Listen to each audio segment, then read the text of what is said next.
সাব্বির, ভাইয়া কি হলো? তুমি না বাইরে গিয়েছিলে? চুপ, একদম চুপ। ও একটা বোবা মেয়ে, শেষ পর্যন্ত ওর সাথে। তোকে আমি এই মুহূর্তে এই বাড়ি থেকে বের করে দেবো। আমাকে একটা সুযোগ দাও। দেখো আমি আর কখনো এরকম ভুল করবো না, তুমি আর কখনো আমার এরকম ভুল পাবে না। তোকে যদি আমি ক্ষমা করে দেই, তাহলে এই বোবা মেয়েটার সাথে অন্যায় করা হবে। যা বলছি, যা।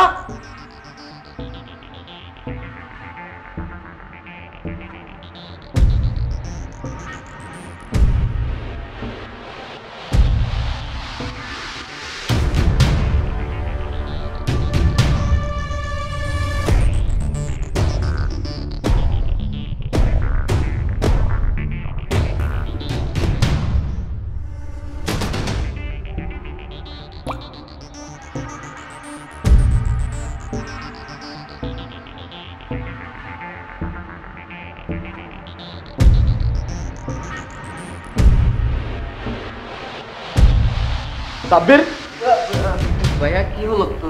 তুমি না বাইরে গিয়েছিলে? চুপ, একদম চুপ, কোনো কথা বলবি না। তোকে আমার ভাই ভাবতেও লজ্জা লাগে। এই বাজে কাজটা কিভাবে করবি? ও একটা বোবা মেয়ে, শেষ পর্যন্ত ওর সাথে।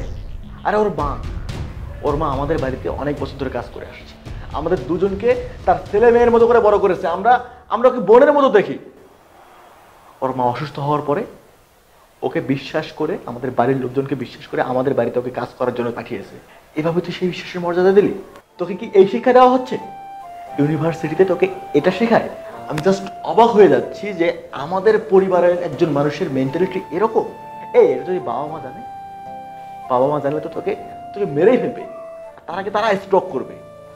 আশেপাশে যদি কেউ জানে যে আমাদের বাড়ির কাজের মেয়ের সাথে তুই, তাও আবার একটা বোবা মেয়ে, আমাদের পরিবারের মান সম্মানটা কোথায় যাবে বল?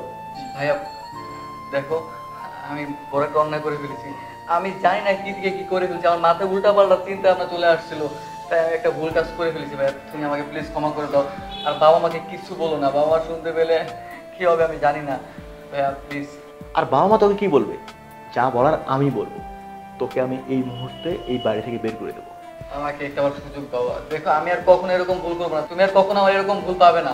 তোকে যদি আমি ক্ষমা করে দেই, তাহলে এই বোবা মেয়েটার সাথে অন্যায় করা হবে। যা বলছি, যা।